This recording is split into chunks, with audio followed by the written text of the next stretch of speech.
کہ جو بندہ یہ وظیفہ پڑھے گا اللہ کا عرش ہل جاتا ہے. لا علاج بیماریاں ہوں، دکھ ہوں، غم ہوں، قرضے ہوں، مصیبتیں ہوں، ناکامیاں ہوں اور پریشانیاں ہوں اور ایسے حالات کے جو انسان کہے کہ بس سب تو موت ہی ہے، اس کے علاوہ کوئی راستہ نہیں، کوئی ایسی پریشانی ہو، اللہ کا نظام ہے کہ اس پہ وہ ملتا ہے جو انسان گمان نہیں کر سکتا، سوچ نہیں سکتا. یہ فیصل آباد کے ساتھ مامو کانجن میں ایک درویش ہوتے تھے، صوفی عبداللہ صاحب رحمۃ اللہ علیہ، بڑے اللہ والے تھے، درویش تھے، اللہ سے مانگتے تھے، اللہ دے دیتا تھا.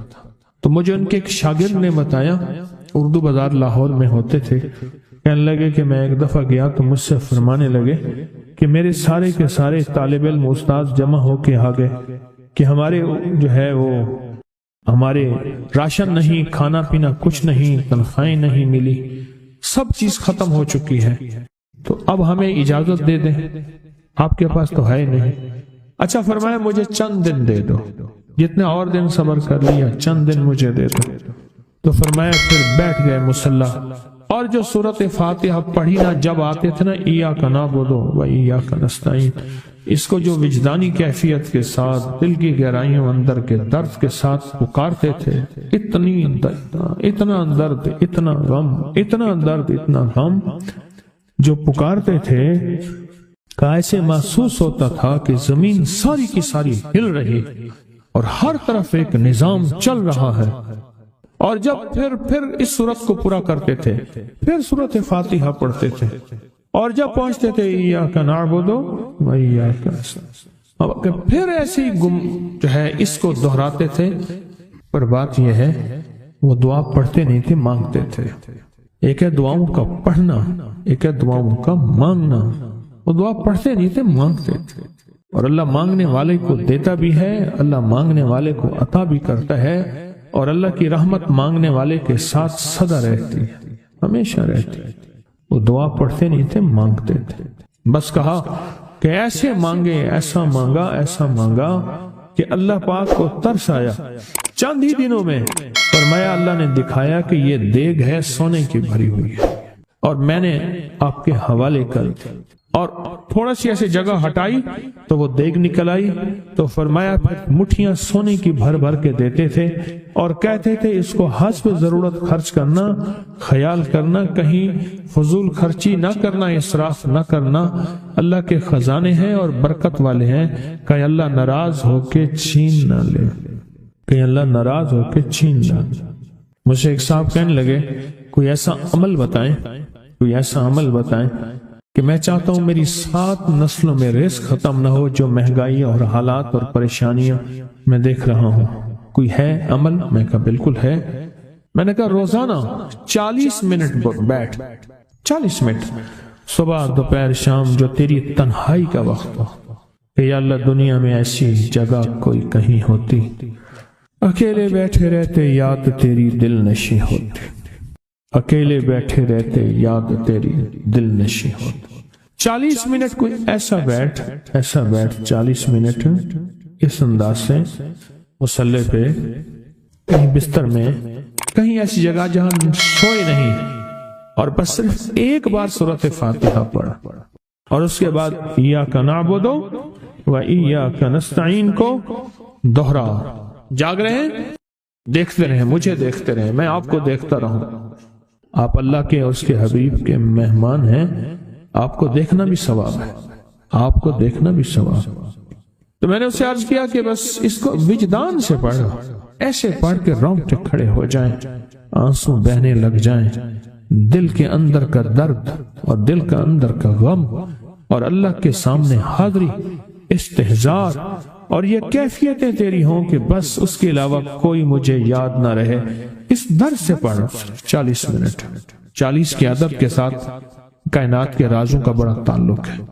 40 کا جو عدد ہوتا ہے، بس 40 کے عدد کے ساتھ پڑھ، اور بہت توجہ سے پڑھ، اور بہت دھیان سے پڑھ، روز پڑھ. مجھ سے کہنے لگا کتنے دن پڑھوں؟ تو میں نے اس سے کہا مجھ سے یہ دن نہ پوچھ، تیرا دل خود بولے گا کہ فیصلے ہو گئے ہیں، بس ختم. دل خود بولے گا. یہ بتائیں کہ پیٹ بھرتے ہوئے کوئی گھنٹی بجتی ہے یا دل خود بولتا ہے کہ پیٹ بھر گیا؟ پیاس میں بھی کوئی کہتا تو نہیں ہے کہ آپ کی پیاس بجھ گئی ہے، وہ دل خود بولتا ہے کہ بس اب پانی کی ضرورت نہیں ہے۔ نیند سے دل بھر جائے تو بس دل بولے بس اب سو لیا، وہ اٹھیں۔ اسی طرح دل خود بولے، دل خود بولے، کیا بولے؟ دل خود بولے، اور دل اندر بولے، دل اندر بولے کہ اللہ پاک جل شانہ نے نسلوں کے لیے رزق کی عزت، دولت، برکت کے فیصلے کر دی، بس دل بولے۔ کتنے دیر کر؟ اب یہ تیری اپنے مانگنے میں ہے، اب یہ تیری اپنے مانگنے میں ہے۔ مانگنے میں کمی ہے تو دل نہیں بولے گا، اگر مانگے گا تو پتہ نہیں دنوں میں یا ہفتوں میں، جتنے میں دنوں میں فیصلہ ہو جائے۔ اور میں نے اس سے کہا کہ یہ میرے پردادا کے پردادا کا عمل ہے، ان کا یہ عمل ہے، میرے پردادا کے پردادا کا عمل، جو ہماری خاندانی یادداشتوں میں یہ لکھا ہوا اور فرمایا اگر یہ کوئی بندہ کر لے اللہ نسلوں کا رزق اللہ سے منوا لے۔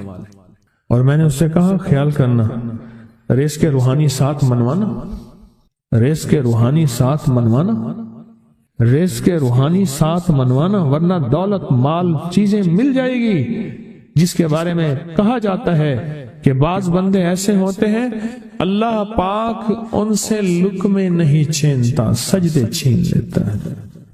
اللہ ان سے لقمے نہیں چھینتا، کیوں؟ رزق جسمانی دوسرے لفظوں میں مل رہا ہے اور رزق روحانی اللہ چھین لیتا ہے۔ یہ جو آج آپ بیٹھے ہیں تسبیح خانے میں اور میں بیٹھا ہوں، یہ ہم روحانی دسترخوان پہ بیٹھے ہیں۔ یہ بہت بڑا دسترخوان لگا ہوا ہے، دسترخوان ہے، سنا ہے در یار پہ بڑی دھوم ہے، سنا ہے در یار پہ بڑی دھوم ہے، وہاں عاشقوں کا ہجوم ہے۔ یہ روحانی دسترخوان ہے، میں بھی خود محتاج ہوں، یہ روحانی دسترخوان ہے۔ تو میں نے اس سے عرض کیا کہ ایک دسترخوان نہیں مانگنا، دونوں مانگنا، رزق روحانی بھی، رزق جسمانی تو اس کو بھی ملتا ہے جس کو کلمہ نصیب نہیں ہوا، رزق جسمانی تو اس کو ہی ملتا ہے جس کو کملی والی کی غلامی نصیب نہیں ہوئی، رزق جسمانی تو اس کو ہی ملتا ہے جس کے ماتھے پہ شقاوت لکھی ہے، رزق جسمانی تو اس کو ملتا ہے جو اللہ کا نافرمان ہے، رزق جسمانی تو اس کو ملتا ہے جو اللہ کے وجود کا انکار کرتا ہے، رزق جسمانی تو اس کو ہی ملتا ہے جو آخرت اور قبر کا انکار کرتا ہے، رزق جسمانی تو اس کو ملتا ہے جو جنات اور برزخ کا انکار کرتا ہے، رزق جسمانی تو اس کو ملتا ہے جو خود کملی والی کی نبوت کا انکار کرتا ہے، وہ تو بے بہا لوگ ہیں، ان کو ملتا ہے۔ پر تجھے بھی صرف رزق جسمانی ملا اور اللہ سے یہ منوا لیا، نہ یہ نہ منوانا، اللہ سے کہنا ہے اللہ رزق روحانی بھی دے اور رزق جسمانی بھی دے، دو رزق کٹھے عطا فرما، کون سا رزق؟ اور رزق جسمانی بھی دے۔ کہیں ایسا نہ ہو کہ میری نسلوں میں صرف مال، دولت اور چیزیں ہوں اور تیرا نام اور تیرے حبیب کا نام نہ ہو، تیرا نام اور تیرے کملی والے کا نام نہ ہو، تیرا نام اور تیرے دوستوں کا نام نہ ہو، تیرا نام اور تیری آل و اصحاب کا نام نہ ہو۔ کہیں ایسا نہ ہو میں محروم ہو جاؤں، مجھے آل اور محمد اور آل محمد اور اصحاب محمد کی نسبتیں یہ بھی ساتھ عطا کیے رکھ۔ میں نے اس سے کہا کہ دو چیزیں مانگنا۔ اچھا قدرت کا نظام ہے، تو دیوانے بھی ہوتے ہیں، یقین والے ہوتے ہیں، آپ جیسے آپ مخلص بیٹھے ہیں اور پوری دنیا میں ہمارے ساتھ اس وقت مخلص بیٹھے ہیں جو ہماری آج کی محفل میں شریک ہیں، ہوتے ہیں دیوانے۔ اس نے یقین سے پڑھنا شروع کر دیا، مجھ سے کہنے لگا ایک وقت ایک جگہ ہو بہت بہتر۔ میں نے اس سے کہا، میں نے کہا پھر بھی اگر ایک وقت ایک جگہ میسر نہ بھی ہو تو اگر عمل کسی وقت چوک جائے، عمل کی جگہ چوک جائے، عمل کا وقت چوک جائے، مجبوری میں نہ ہو تو بہتر ہے، پر توجہ نہ چوکے، دھیان نہ جائے، استحضار نہ جائے، یقین نہ جائے، اور سچا یقین ہو کہ میرا اللہ خود کہتا ہے یہ مانگنا بھی تو اسی نے دیا ہے نا، اسی نے مانگنا دیا ہے۔ جب اس کریم نے مانگنا ہی خود دیا ہے تو عطا بھی خود کرے گا۔ نہیں خوف نارے جہیم کا کہ کرم ہے مجھ پہ کریم کا، وہ خود عطا کرے گا مجھے، اس نے مانگنا دیا دے گا۔ یقین ہو ایسا ایسا ایسا ایسا اتنا زبردست یقین ہو، اتنا یقین ہو اللہ کے ملنے پہ اور اللہ کے مانگنے پہ، اتنا یقین ہو کہ گمان اور خیال سے بالا تر یقین ہو، بہت زیادہ یقین۔ یاد رکھیے گا میری بات، میری طرف دیکھتے رہیں، یاد رکھیے گا جس کو ملا ہے یقین کی طاقت میں ملا ہے، اور جس سے چھنا ہے بے یقینی نے اس سے سب کچھ چھین لیا، بے یقینی نے اس سے سب کچھ چھین لیا۔ جس کو ملا ہے یقین کی طاقت سے ملا ہے، یقین ہو کہ میں کر رہا ہوں اور اللہ مجھے دے دے گا۔ کہا کہ کیسا یقین ہو؟ کہا جیسے بکری کے تھن دودھ سے بھرے ہوئے اور میں کہوں کہ میرے ہاتھ سے دباؤں گا اور دودھ نکلے گا، اس سے زیادہ یقین۔ اور کہا کس سے زیادہ یقین؟ کہا کہ ایک بڑا نوٹ ہو اور بڑا نوٹ کے اندر جو ہے ایک آنے کی چیز آنی ہے، تو میں کہوں گا اس سے تو اس کی نوٹ کے اندر تو ہزاروں آنے ہیں، اور میں ایک آنے کی چیز، ایک ٹکے کی چیز لوں گا اور میرا کام بن جائے گا۔ اس سے زیادہ یقین ہو، اور اس سے کہیں زیادہ یقین ہو کہ سخت پیاس ہے اور میں پانی کو دیکھوں، اور پانی کو دیکھتے ہی مجھے یقین ہو کہ اس سخت پیاس میں میرا پیاس بجھ جائے گی، پیٹ بھر جائے گا۔ اس سے کہیں زیادہ یقین ہو۔ میں پھر بھی یقین کو نہیں سمجھا سکا، علم بھی محدود ہے، الفاظ بھی میرے پاس محدود ہیں۔ اس سے کہیں زیادہ یقین ہو، اس سے کہیں زیادہ یقین، اور بہت زیادہ یقین، اتنا یقین۔ کیا خیال ہے؟ آپ چاہیں گے اپنی نسلوں کے لیے بخت، رزق، نصیب اور مقدر منوا لیں؟ کیا خیال؟ وہ بڑا کریم ہے۔ میں نے ابھی نہیں بتایا کہ قرآن کا واقعہ سنایا، حضرت موسیٰ اور خضر علیہ السلام کا قرآن کا واقعہ سنایا کہ ان کی 7 نسلوں کا جو ابا تھا نا، وہ 7 نسلوں میں پہلے والا ابا، دادے کے دادے کے دادے کا دادا، وہ نیک تھا، وہ دعائیں مانگتا تھا، وہ اللہ کے ساتھ تعلق میں تھا، اس کا تقویٰ تھا، وہ اس کی نیکی کا اثر، اس کی نیکی کا اثر، اس کی نیکی کا اثر نسلوں میں منتقل ہوا، نسلوں میں منتقل ہوا۔ پڑھ لیں، مانگ لیں، اللہ سے کر دیں کہ اللہ میرے لیے اور میری نسلوں کے لیے رزق روحانی اور رزق جسمانی کے فیصلے کر دیں، رزق روحانی اور رزق جسمانی کے فیصلے کر دیں۔ شاہ عبد الرحیم تھے شاہ ولی اللہ رحمۃ اللہ علیہ کے والد محترم۔ انہوں نے شاہ ولی اللہ سے کہا بیٹا میں تجھے روحانی مشقیں کرا رہا ہوں، ایک مشق ایک بھی کر لے، اپنے لیے اور اپنی نسلوں کے لیے اللہ سے رزق منوا لے، اللہ سے رزق منوا لے۔ تو پوچھا کہ حضرت میں رزق کیسے منواؤں؟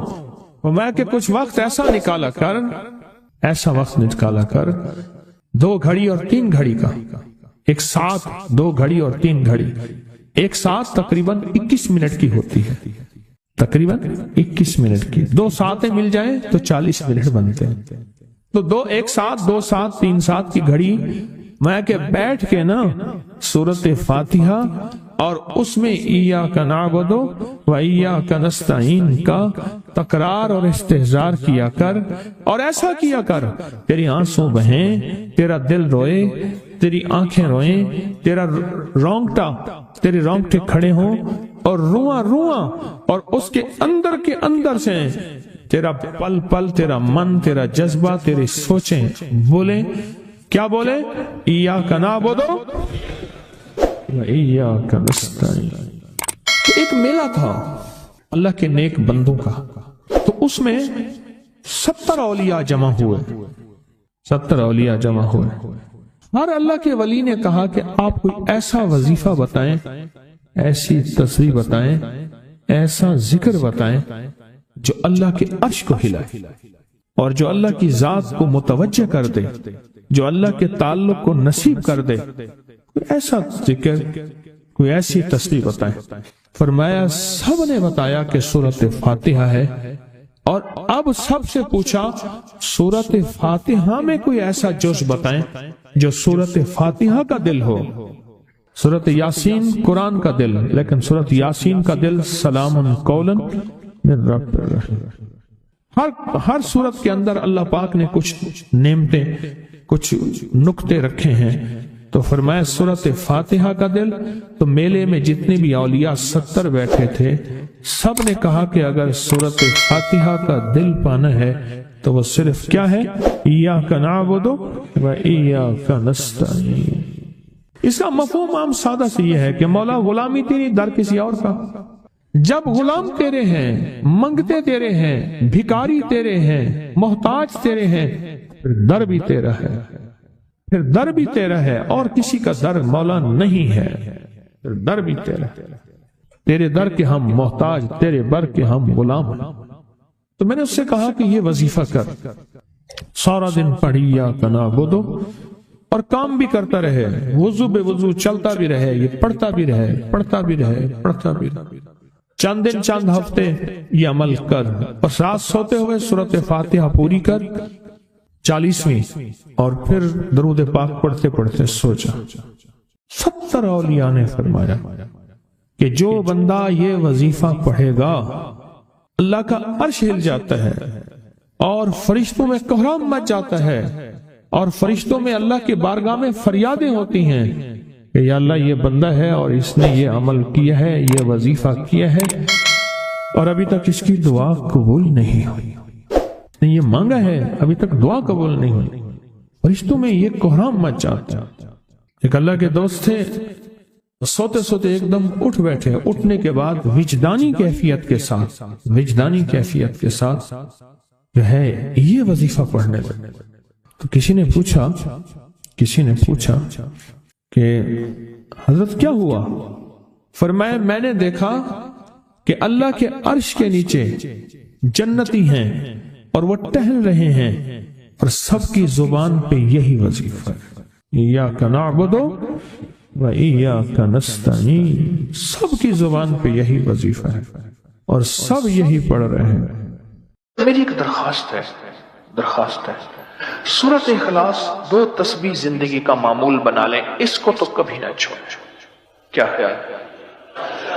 2 تسبیح زندگی کا معمول بنا لیں، اس کو کبھی نہ چھوڑیں۔ اس کا فائدہ کیا ہوگا؟ اس کے انوکھا فائدہ ہوگا۔ اللہ پاک نا نور کی برکت سے، اعمال کی برکت سے نسلوں میں نور اور خیر عطا فرماتے ہیں، پھر نسلوں میں وہ نور چلتا ہے، نسلوں میں وہ برکتیں چلتی ہیں، بعض اوقات دوسری نسل میں، بعض اوقات تیسری نسل میں، اور بعض اوقات اسی نسل میں۔ عرض کر رہا تھا کہ اپنی زندگی میں اس نور کی روشنی کو ساتھ لے کر چلیں۔ 2 تسبیح سورۃ اخلاص کی تو زندگی میں نہ چھوڑیں۔ سفر میں جا رہے ہیں، حضر میں جا رہے ہیں، صحیح جا رہے ہیں، پیدل چلتے پڑھ لیں، گاڑی چلاتے پڑھ لیں، گاڑی میں بیٹھے پڑھ لیں، کہیں دفتر میں بیٹھ کے پڑھ لیں، مجبوراً وضو نہیں تو بھی پڑھ لیں، پر چھوڑے نہیں۔ کیوں؟ آپ کی زندگی میں اس کا نور نسلوں میں منتقل ہوگا، اور اس کا نور نسلوں میں جائے گا، اور نسلوں میں رزق، دولت، عزت کے اللہ دروازے کھول کے دکھائے گا۔ ایسا نور ملے گا آپ سوچ نہیں سکتے، ایسا نور ملے گا۔ کون سا مسلمان ہے جو کہتا ہے مجھے سورۃ قل ہو اللہ، سورۃ اخلاص نہیں آتی؟ ہر بندے کو آتی ہے۔ اگر کوئی کمزور علم رکھنے والا ہے تو تھوڑی سی محنت کرے، یاد کرے تو اس کو یاد ہو سکتا ہے، ایک میں آپ کو عجیب بات بتاؤں، شیخ ابوالحسن شاذلی رحمت اللہ علیہ، شاذلی سلسلہ، میں کہ جب تو اللہ سے خالص محبت کرنا چاہتا ہے اور چاہتا ہے کہ اللہ اس کے حبیب کی خالص محبت تیرے دل میں اتر جائے، اللہ اس کے حبیب کی خالص محبت تیرے دل میں اتر جائے، اور قیامت کے دن جب اعلان ہو وَامْتَازُوا الْيَوْمَ أَيُّهَا الْمُجْرِمُونَ، مجرم علیحدہ ہو جائیں، ہمارے دوست علیحدہ ہو جائیں، ولی علیحدہ ہو جائیں، بدکار علیحدہ ہو جائیں، تو اس وقت تو اللہ کے دوستوں کی لسٹ میں ہو تو ایک عمل کر لے۔ فرماتے ہیں وہ عمل ہے کہ سورۃ اخلاص کو اپنے دل کی دنیا میں جگہ دے دے۔ اللہ اکبر۔ شیخ ابوالحسن شاذلی رحمت اللہ علیہ فرماتے ہیں، اور فرمایا جو سورۃ اخلاص پڑھے گا وہ حالت ایمان سے دنیا سے رخصت ہوگا، حالت ایمان دنیا میں سے رخصت ہوگا، اور ایمان کی آخری کیفیت میں رخصت ہوگا۔ اور ایک اللہ کے ولی نے اپنا مشاہدہ بیان کیا، میرے پاس لوگ آئے رزق کی تنگی میں مبتلا تھے، میرے پاس لوگ آئے بدحال ہو چکے تھے، میرے پاس ایسے لوگ آئے جن کی تنخواہیں بچتی نہیں تھیں، میرے پاس ایسے لوگ آئے جن کے گھر میں جھگڑے ناچاکیاں تھیں، اور میرے پاس ایسے لوگ آئے جن کی زندگیاں تنگ تھیں اور جو نیکی کرنا چاہتے تھے کر نہیں سکتے تھے، خیر میں آنا چاہتے تھے آ نہیں سکتے تھے، اور برائیاں ان کا راستہ چھوڑتی نہیں تھی اور نیکی کے دروازے بند تھے۔ کہا میں نے ان سے کہا کہ 2 تسبیح سورت قل ہو اللہ کی پڑھ لو۔ جب سے انہوں نے پڑھنا شروع کیا سورت قل ہو اللہ ان کا ضامن بن گیا، اور سورت اخلاص ان کا سہارا بن گئی، اور سورت اخلاص ان کا ساتھی بن گئی، اور سورت اخلاص ان کا محافظ بن گئی، اور سورت اخلاص ان کا معاون بن گئی، اور سورت اخلاص ان کو زندگی میں لے کر چلنے والی روشنی بن گئی، اور ان سے سارے اندھیرے چھٹ گئے اور ساری ظلمتیں چھٹ گئیں، اور خیریں اور برکتیں ان کی چوکھٹوں ان کے دروں کو مالا مال کر دی۔ اللہ کے ولی اپنا مشاہدہ اپنا تجربہ بتاتے ہیں کہ جس نے 200 دفعہ سورت اخلاص پڑھی اللہ پاک اس کو ہمیشہ خیروں سے نوازیں گے اور برکتوں سے نوازیں گے۔